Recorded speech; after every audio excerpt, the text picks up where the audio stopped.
Hello friends, welcome to English கற்றுக்கலாம். நாம் இன்றைக்கி வீடியோவில் நம்ம டெய்லி பேசக்கூடிய நிறைய தமிழ் வாக்கியங்களை எப்படி இங்கிலீஷில் பேசணும்னு சொல்லி இந்த வீடியோவில் நாம் கற்றுக்க போகிறோம். நம்ம டெய்லி பேசக்கூடிய நிறைய தமிழ் வாக்கியங்களில் அவன் சென்றிருக்கலாம், அவர்கள் வாங்கியிருக்கலாம், நாம் கொடுத்திருக்கலாம், நீங்கள் படித்திருக்கலாம், இந்த மாதிரியான தமிழ் வாக்கியங்கள்லாம் நான் நிறைய பேசுவோம் இல்லையா?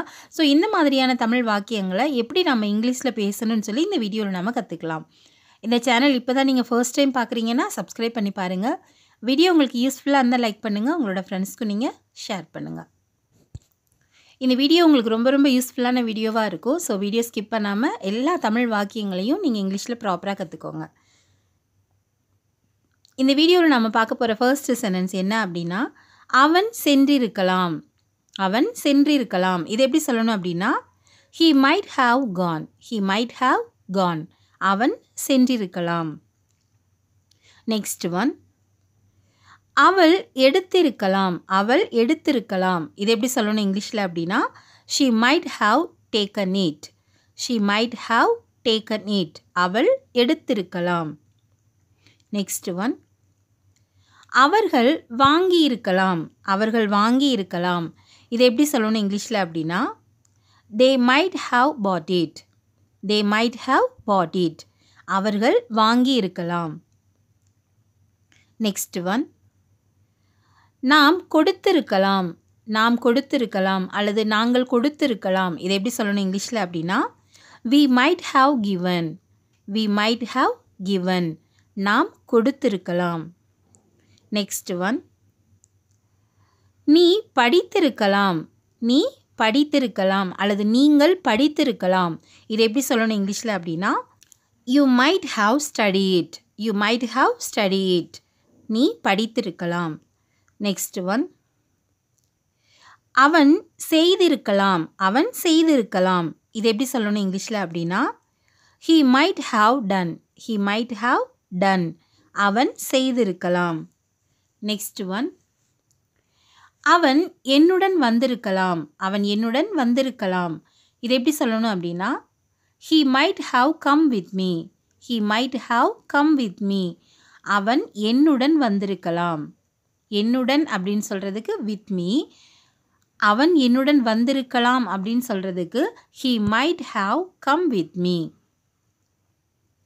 நெக்ஸ்ட் ஒன், நான் அவனுடன் போயிருக்கலாம். நான் அவனுடன் போயிருக்கலாம். இது எப்படி சொல்லணும் இங்கிலீஷில் அப்படின்னா, I might have gone with him. I might have gone with him. நான் அவனுடன் போயிருக்கலாம். அவனுடன் அப்படின்னு சொல்கிறதுக்கு with him. நான் போயிருக்கலாம் அப்படின்னு சொல்கிறதுக்கு I might have gone. நான் அவனுடன் போயிருக்கலாம். எப்படி சொல்லணும் இங்கிலீஷில், I might have gone with him. Next one, அது அப்படி செய்திருக்கலாம். அது அப்படி செய்திருக்கலாம். இது எப்படி சொல்லணும் அப்படின்னா, it might have done that. it might have done that. அது அப்படி செய்திருக்கலாம்.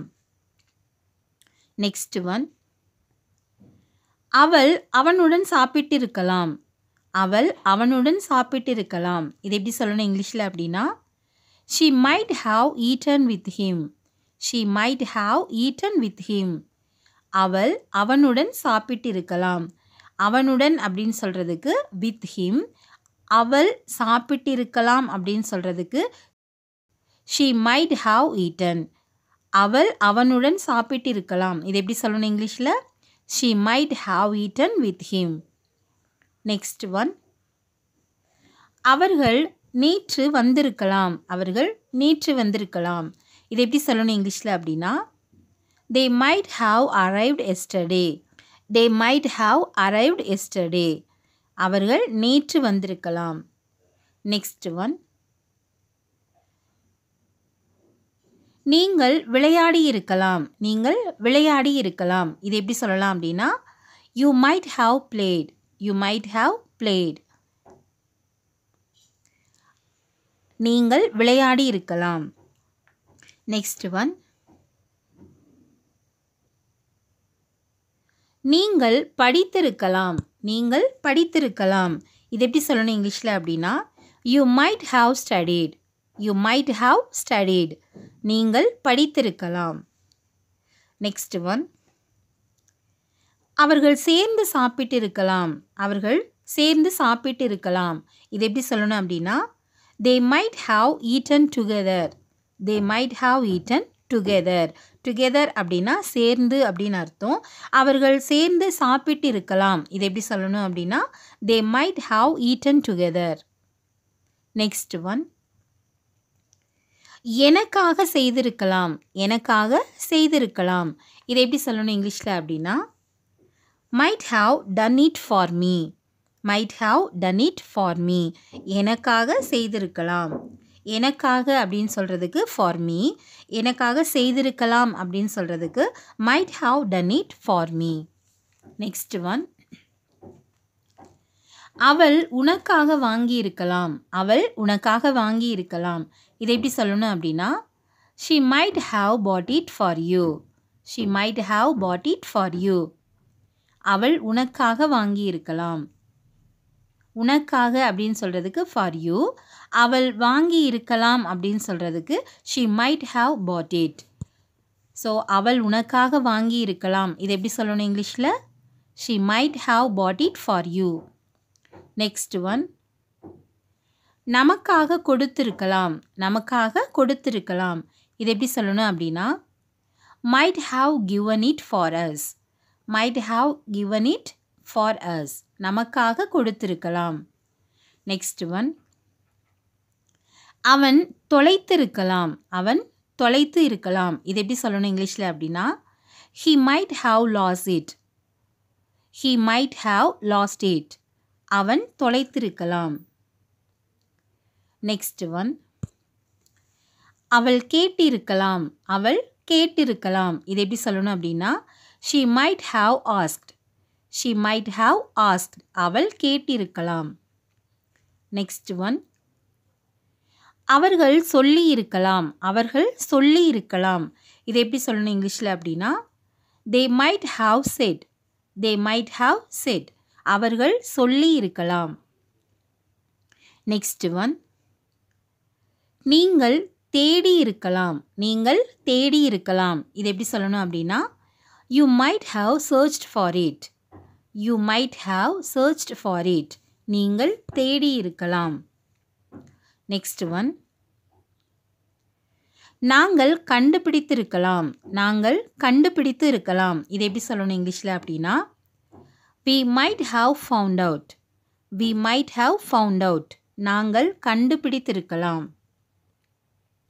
Next one. அவன் குடித்திருக்கலாம். அவன் குடித்திருக்கலாம். இது எப்படி சொல்லணும் அப்படின்னா he might have drunk. He might have drunk. அவன் குடித்திருக்கலாம். Next one. அவள் உடைத்திருக்கலாம். அவள் உடைத்திருக்கலாம். இது எப்படி சொல்லணும் இங்கிலீஷில் அப்படின்னா she might have broken it. She might have broken it. broken அப்படின்னா உடைக்கிறது. ஸோ ஒருவேளை அவள் உடைத்திருக்கலாம் அப்படின்னு நம்ம சொல்லுவோம் இல்லையா. ஸோ அதை எப்படி இங்கிலீஷில் சொல்லலாம் அப்படின்னா she might have broken it. Next one. அவர்கள் செய்திருக்கலாம். அவர்கள் செய்திருக்கலாம். இது எப்படி சொல்லணும் இங்கிலீஷில் அப்படின்னா they might have done it. They might have done it. அவர்கள் செய்திருக்கலாம். Next one. நீங்கள் வாங்கி இருக்கலாம். நீங்கள் வாங்கி இருக்கலாம். இது எப்படி சொல்லணும் அப்படின்னா you might have bought it. You might have bought it. might have அப்படின்னா இருக்கலாம். இந்த ஒரு தமிழ் வார்த்தையை வச்சு நம்ம நிறைய தமிழ் வாக்கியங்களை இன்றைக்கி வீடியோவில் நம்ம கற்றுக்கிட்டோம். ஸோ இந்த வீடியோ கண்டிப்பாகவே உங்களுக்கு ரொம்ப ரொம்ப யூஸ்ஃபுல்லான வீடியோவாக இருந்திருக்கும்னு நான் நம்புகிறேன். வீடியோ உங்களுக்கும் பிடிச்சிருந்தால் லைக் பண்ணுங்கள். இங்கிலீஷ் கற்றுக்கலாம் சேனலை சப்ஸ்கிரைப் பண்ணுங்கள். Thank you friends. தேங்க்ஸ் ஃபார் வாட்சிங்.